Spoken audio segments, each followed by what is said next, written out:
Hello ladies and gentlemen, welcome to the video today. Welcome to the signal box. Thank you for joining me. Do appreciate your viewing. Don't forget to hit the like and subscribe.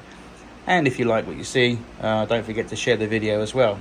And definitely you want to share this video, hopefully with the company that I'm about to slag off, because I don't normally do negative review videos. Unlike some YouTubers, I don't moan and whinge about a product's downside. I always try to look for the good side of a product, or I don't do a video about it. Simple as that. If I've got nothing nice to say, I don't do a video. But this is a very hard video for me to do today, as this is against my nature as a person, but I'm going to have to unfortunately do this following video because it really has irritated me. And more so, I want to save as many people as I can out there in our community from making the same choice and mistake, because I don't want you guys to go through what I've just been through. And it is quite a very annoying thing, as you'll see. So what has happened and what has led me to do today's video? Primarily this product, Humbrol acrylic varnish in a rattle can. So what's wrong with it?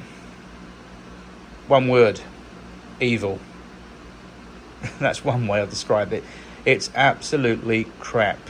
It's a horrible, nasty product. And it's led me to do the following video about this today. I'm going to go on a bit of a rant, so brace yourself. But this is a very misleading product.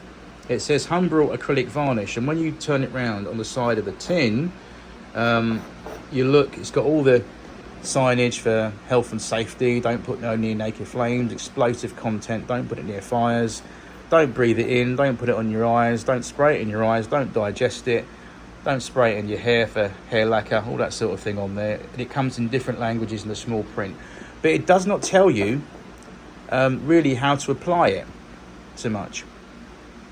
Now, most people get the average idea from watching, again, our community here on YouTube. The Humbrol as a company do their own YouTube channel, which is where I got the idea for using weathering powders from, and obviously this product. Now, what they don't tell you is what to do when it doesn't go well.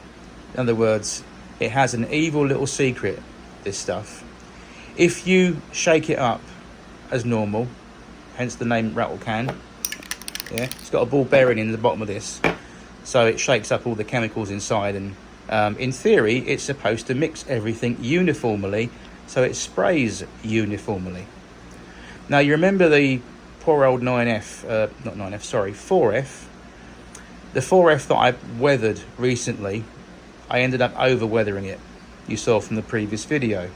I then scrubbed it in some warm soapy water because I hadn't applied this stuff to it, which secures and seals everything finish wise. So I was able to start back to basics, basically, as near as, and get quite a decent medium to low amount of weathering. So because it's a powder format, the weathering powders, you need to secure them with some of this. A very light application, done very quickly, left and right, that's it, done.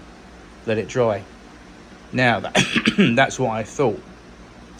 So the other night I decided to secure the very little amount of weathering that I did on the loco.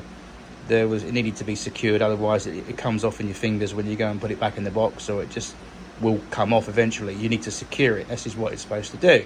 This is what I thought. I'd had some half decent results with Merlin, which wasn't too bad, so I thought, oh, you know what, I'll do the 4F and secure it with some varnish. I'll get some and get some more because I'd run out, and I'll do it. So my 85-pound Hornby Midland 4F now turned out like this.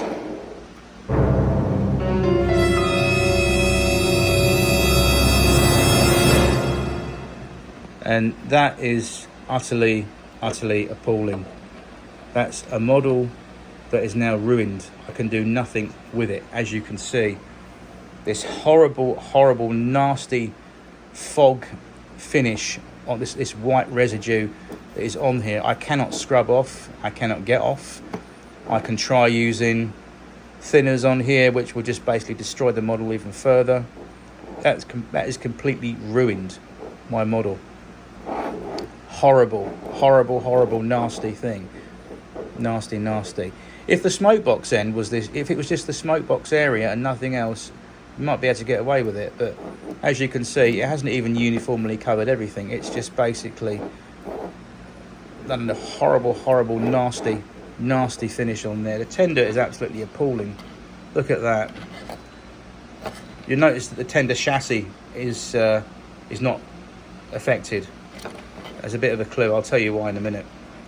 But yeah, this is just really a nasty, nasty, nasty result of this product on my model now. I've now got an 85-pound Hornby 4F that is just basically fit for nothing else apart from the bin. I'm not going to bin it though. I'm going to keep it for spares and repairs, and maybe one day I'll end up getting some transfers and just redoing it. But to be honest with you, my faith in weathering, but more so importantly, this pile of crap, has gone literally out of the window. I have no faith in this product anymore. It is an absolute liability. So what I'm saying to you guys out there is, I've heard horror stories on the internet about this stuff, about people putting, for example, together model aircraft kits that have cost a couple of £100 and doing all the fine details and all the super details on it and weathering it and applying finishes, and in anticipation using a few light coats of this to seal everything in as it says in the tin, and guess what, they end up with pretty much the same or even worse. And I've seen images on the internet of people like building Dakotas and Spitfires, horribly, horribly ruined by this stuff. So Humbrol, if you're watching my video through someone else sharing this, please stop making this product. Redo it. Put a proper mixing agent chemical that bonds and blends everything in this can together so it uniformly applies to any model that anyone's intending to buy your product for. Because people like me are now left with an expensive model that is nothing more, nothing less used for scrap or for the bin. I'm not going to repaint this. I can't be bothered, to be honest with you. It's really upset me a lot. So this is now redundant. I'm very, very upset. It's obviously even the con rods, as you can see there. The con rods are just, everything is just a mess on there. I couldn't even use those if I wanted to. I've even tried putting some thinners, neat thinner, on those con rods to try and get rid of that overspray there, that stuff. Look, as you can see, it's left it even in a worse state. It's just messed it up completely. Neat thinners won't even get it off. Even Humbrol admit on their website or on their forums there that it's a permanent product. Once it's on, it's on. It doesn't come off unless you get a bloody angle grinder and chop it to pieces. So I'm very, very annoyed with that. I think I'd be more annoyed, to be honest with you. Realistically, this is an old Airfix model. Again, Hornby really are, they're a percentage of the problem, because they're rebranding an old Airfix model and they've done really nothing to it apart from put a motor in the loco and pickups on the all 6 wheels of the loco and fitting tender pickups in the tender. So pickup wise, it's a better running model, but aesthetically, moulding wise, it's the same old Airfix tooling, which is a bad thing really, but it's also a handy thing, and I'll show you why. Right, do you remember me showing you this? If you don't, go back to the video through the channel and you'll find it. But a long time ago, I bought this at a toy fair that was at an open day at an old Oak Common depot before they demolished it all. And I saw this, which was the R2138, the colliery set, which has inside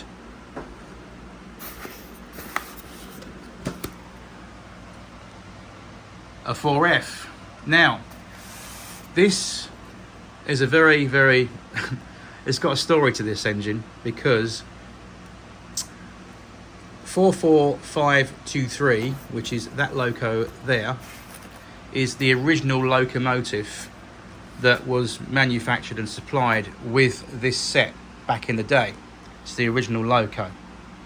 So what we did originally, it was tender drive. It had the motor in the tender. In fact, it was the old Airfix system motor in here, which at the time I thought was a bit naff.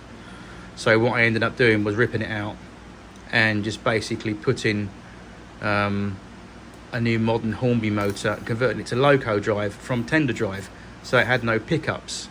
So I thought, okay, let's do that. And then if you remember, it gets worse. This loco, a while ago, we had a motor burn out in it. It just stopped working, and I could hear, I could smell, obviously, smoke coming from the motor. It smelled like something was burning. Took it out, and lo and behold, there was something rattling about inside the actual motor physically. I got my Dremel, cut the motor to pieces, and hey presto, there was a bunch of bits rattling inside that had come loose and burnt out, and just really cheap crap. So the motor that was inside here was a replacement from that, which I converted, took it out of there, I put it back in here and replaced the motor that had burnt out. So now, because this is absolutely cack and it's no good, what I did, I took the wheels from this basically, and I put the chassis and the tender from that old Hornby model there. So this basically is a revamped version of 44523. So now we've got the motor back in here from that loco just I've shown you there, the nasty one there. We've got the motor out of it in here. We've reused the wheels and the pickups, and this has got tender pickups in here. That's the original tender chassis that was all covered in that horrible misty fog stuff.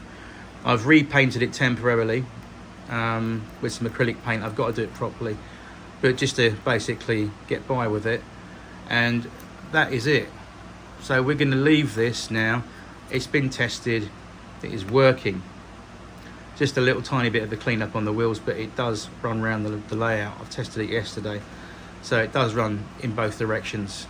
So this is basically the original 44523 back to working order with pretty much fairly new wheels and con rods, pickups in the tender, motor in the loco, everything on there. And as you can see, she's decent. She's at least now I've got 44523 in the colliery set actually working, so that's reunited with its set there. So that's one good thing. At least we've managed to sort of save part of that pile of rubbish and put it in here. Ultimately, this is not an overly fantastic locomotive. In fact, the whole set is okay. It's not great, but it's quite nice. But again, Hornby have just used all the old Airfix tooling in this set. Again, they haven't really done anything new. But at least I know it's working. We've managed to salvage something. So that is the curse of the 4F, if you like. The problems I've had with this particular loco between this one and that one, how it's done its full circle of sort of going from there to there and back into there. So a bit of a strange story, but there we go.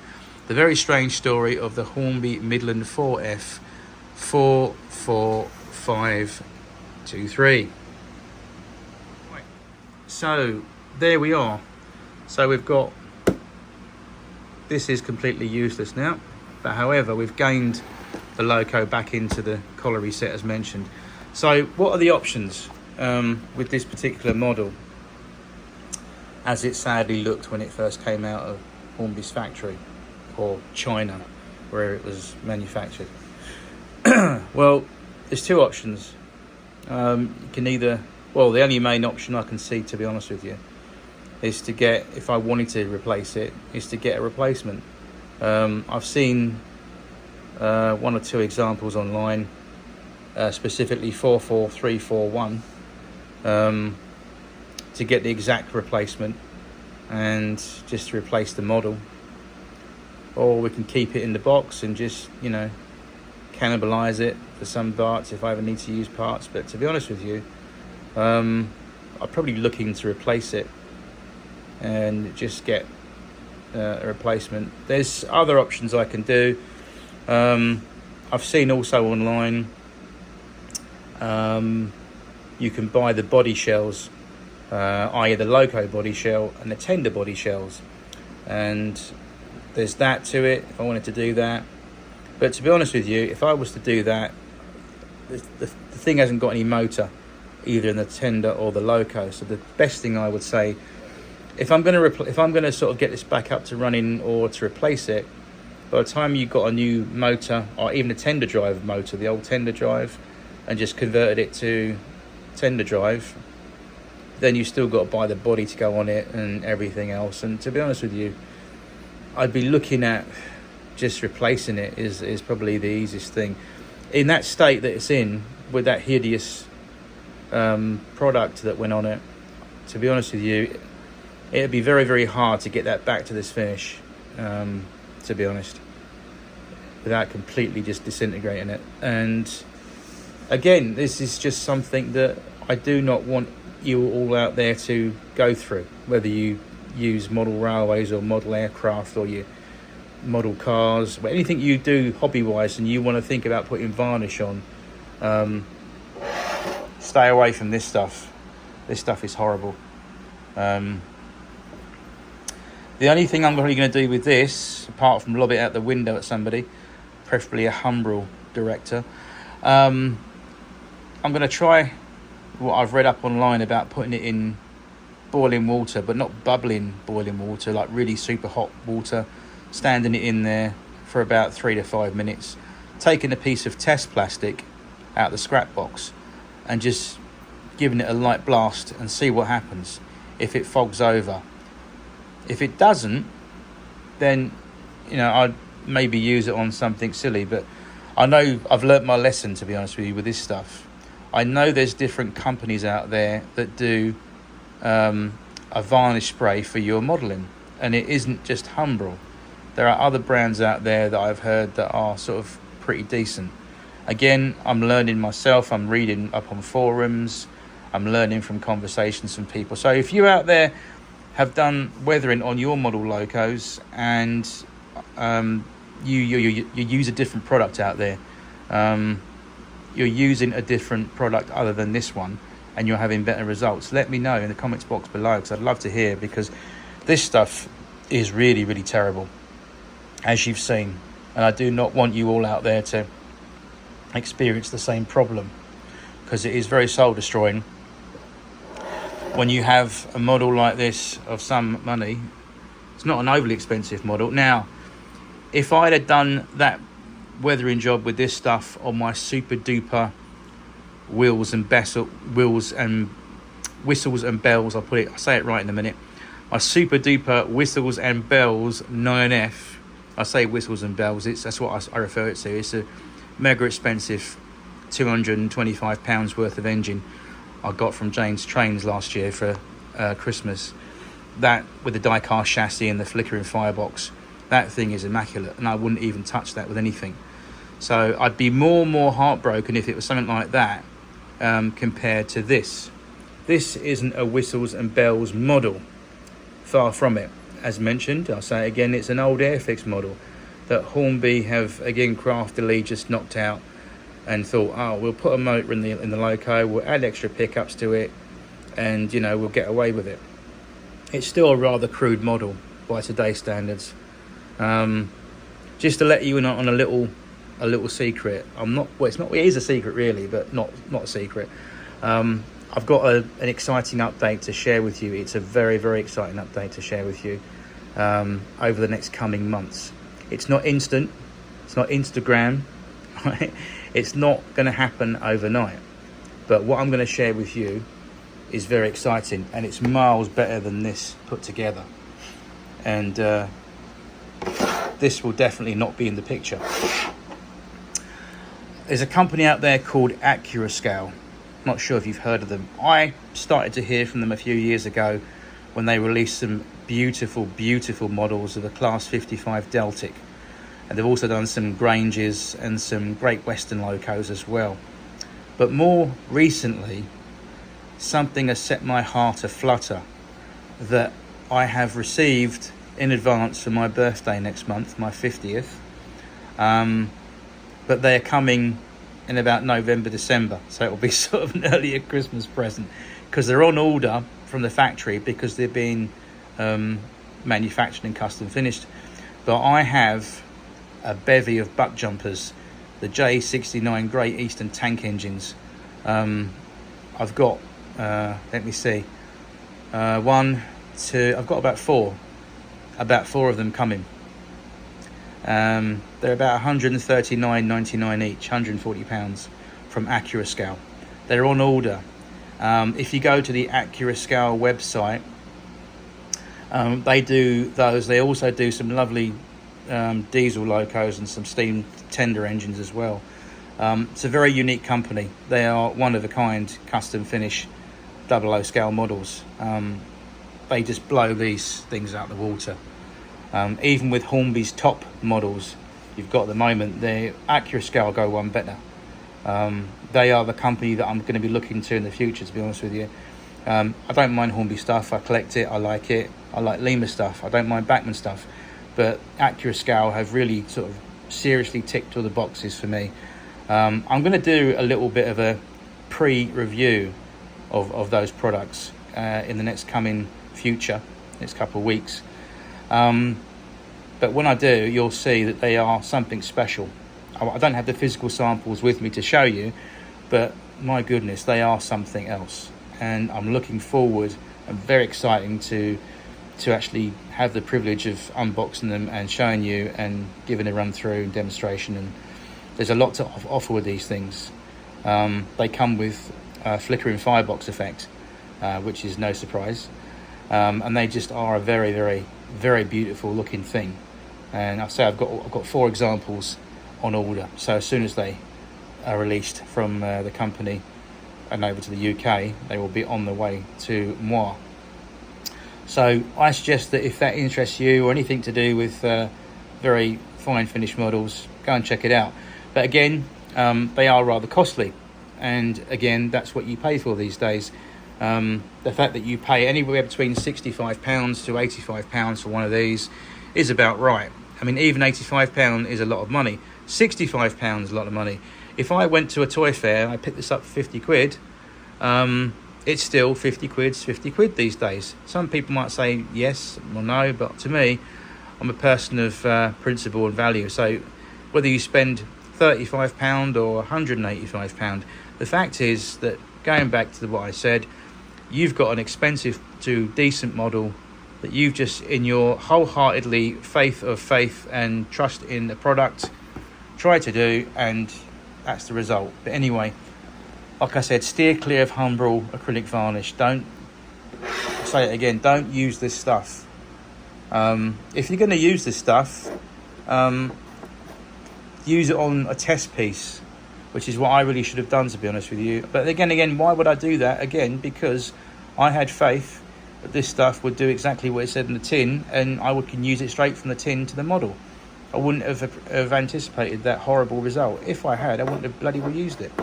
But what I'll probably do is again, put it in some hot water.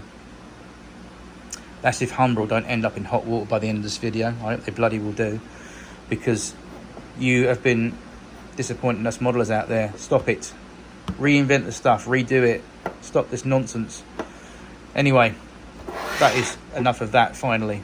So anyway, sorry about the lack of running the trains today, but it's a little bit warm where I am in the UK, and I'm not really feeling it today to run the trains.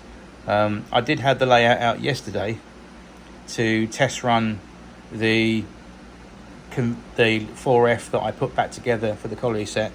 I did give it a brief run around the layout, just track wise, and it worked. So that's what I did. I also tried out the foil method. Really quickly before I go, I'll mention this.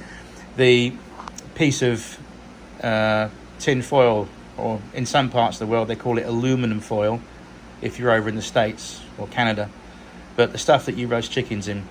I cut a small tiny piece of that up, and I press fitted it onto the plastic part of the frog on the install frog Hornby points I've got on my railway, and just put a dab of super glue on there to see if that would make any difference. And I tried it with an Airfix 14XX little tank engine, notorious for stalling on points, and surprise, surprise, it didn't do anything. It didn't really affect it. It didn't really make any difference, to be honest with you. So I just gently scraped it all off and cleaned it all up and left it. So unfortunately, that is that. And before I go, I just want to say thanks for watching the video today. Thanks for all your comments in advance. Somebody mentioned the other day about they're sorry to hear that next year my railway will be no more. Yes and no.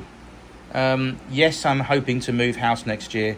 That's one of my goals for 2025 is to move into a larger property, purely for space wise for the family, and also just for space wise for me, so I can have my layout set up permanently in a corner somewhere of the bedroom, or just basically have something a little bit more bigger. I don't know, but the way we're going forward is that this layout was only designed to be over the bed, just a temporary layout to put down and set up and then dismantle and store away, just for the purpose of running my railway, which has been all good and I've enjoyed it, and I will continue to enjoy it in the future. But certainly I'm looking to move next year, and that's what I hope to do anyway, God willing. So in the meantime, I think it will be a case of redesigning a brand new layout if I get the space in the future down the line, no pun intended, and I get into a bigger property with a decent sized space to build a much bigger layout. Then I'm just going to cannibalise as much as I can off the current layout, most likely sell the base build with just the track on it, and basically redesign a layout. But this time I will be using live electro frog points. I was looking at putting in a double slip with scissor crossovers the other day, but I thought that's too much work and it's just too much hassle, and it's not really an investment I want to do right now. So again, I've learnt my lesson, but certainly in the future I'll be using Pico track, to be honest with you. Hornby track's okay, but it does have its problems, including short wheelbase locos that stall on the points, and also putting tin foil with glue on the plastic parts of the frog. Although electrically it may solve the problem, it looks bloody awful, and after a period of time the foil it starts to wear off and you've got to put more on there. That's not really what it's about. It doesn't look very nice. So I think in the meantime I'm going to get on and use my Hornby colliery set. At least it's a working set now, which I'm very pleased about. And then as for this thing, to be honest with you, down the line, if I do see another loco drive Hornby 4F, I will source that and replace that, and then what's inside here I will probably chuck in the bin, to be honest with you, because I'm sick of the sight of it. It's even depressed me enough that I don't want to run my railway today, to be honest with you. And I'm being straight up with you guys out there. I don't muck about, and I'm telling you as it is, guys. That's really depressed me, that has that stupid bloody Humbrol spray. Anyway, I'm going to stop this video before I depress you all. Have a lovely weekend to you all out there, wherever you are, whatever you're doing. Anyway, speaking of trains, I'm going to see the full-size Puff Puff on Friday next week. I'm going over to Swanage with the family, so I'm going to be definitely dropping in to the Swanage Steam Railway next Friday. No doubt there'll be lots of filming shots out the window, and lots of lovely noises and beautiful smells and all that business. And I intend to raid the gift shop on the platform to see what I can find as a consolation to this horrible thing here. No, I'll see what we got up there, and then who knows. Anyway, we shall see. So I look forward to sharing you in the next video, and until then, take care, stay safe, happy modelling, and thanks for watching. I'll see you soon in the next episode of The Signal Box. Cheers, Tar. Bye-bye.